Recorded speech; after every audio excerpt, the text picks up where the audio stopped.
नमस्कार मेरी प्यारी लॉयल फैमिली।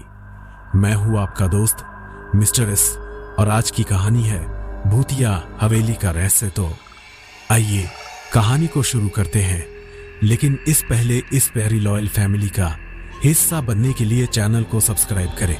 एक बहुत ही खूबसूरत गांव था जिसका नाम था बीरनगढ़। यहाँ सभी लोग बहुत खुशी खुशी से रहा करते थे। गांव में सभी कुछ अच्छा चल रहा था और इसी बीच अमेरिका से एक फैमिली अपने पुश्तैनी घर में रहने आती है। उस परिवार में पति पत्नी और उनका छोटा सा बेटा थे जो अपने हवेली में रहने आए थे।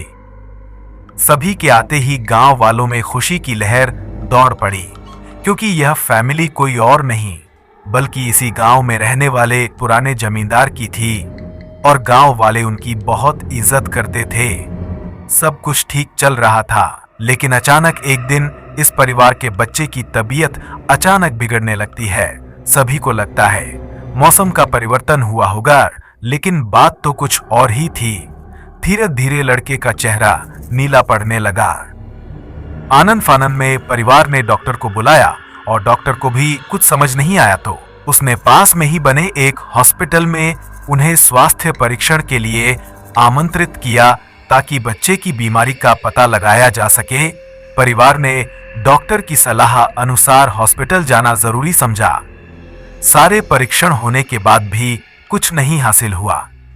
जैसे ही सारा परिवार गांव पहुंचा तो गांव के कुछ बुजुर्गों ने बच्चे की हालत देखकर उन्हें ओझा के पास जाने को कहा। आज भी गांवों में पुराने रीति रिवाज के अनुसार झाड़ फूंक करके इलाज करने की प्रथा कायम है। परिवार सभी सदस्य बच्चे के लिए ओझा के पास भी जाने को तैयार हो गए।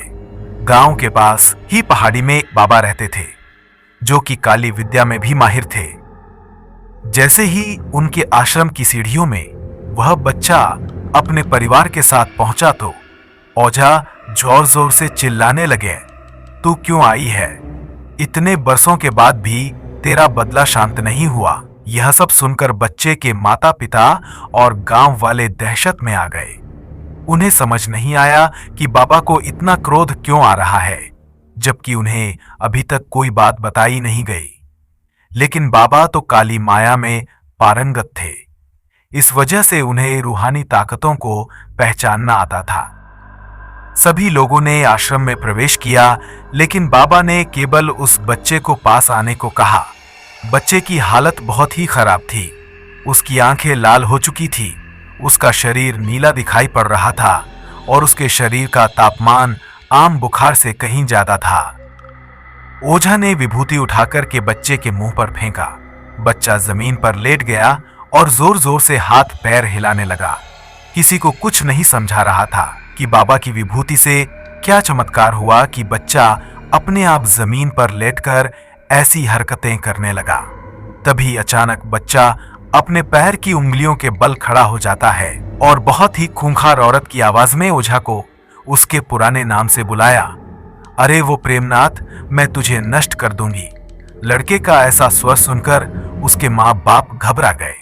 लड़के को इस अवस्था में देखकर उन्हें कुछ समझ नहीं आ रहा था कि ऐसा क्यों हो रहा है।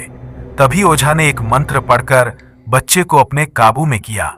सारे गांव वाले ओझा से पूछने लग, बाबा ये सब क्या है? यह बच्चा ऐसा क्यों कर रहा? तभी ओझा ने बताया कि इसके अंदर कोई चुड़ैल आ चुकी है जो कि आज 77 साल पहले चोरी के आरोप में जिंदा जला दी गई थी। उसे ऐसी सजा देने वाले कोई और नहीं बल्कि इसी बच्चे के दादाजी थे और वह चुड़ैल अपना बदला लेने इसीलिए आई है क्योंकि वह गर्भवती अवस्था में जिंदा जली थी और उसके कोख में पल रहा मासूम बच्चा भी जल गया। इसी वजह से वह उस वंश बच्चे को भी दर्दनाक मौत देना चाहती है ताकि उसका बदला पूरा हो सके। ये सारी कहानी जानने के बाद उसके परिवार वाले ओझा के सामने गिड़गिड़ाने लगे और अपने बच्चे की जान की भीख मांगने लगे। तभी ओझा ने अपनी घोर तपस्वी शक्ति से मंत्रों के उच्चारण के साथ उस चुड़ैल को मासूम बच्चे से बाहर निकाल दिया और कुछ ही क्षणों में बच्चा सामान्य हालत में आने लगा। सभी को लगा कि सब कुछ हमेशा के लिए ठीक हो गया, लेकिन यह तो एक शुरुआत थी।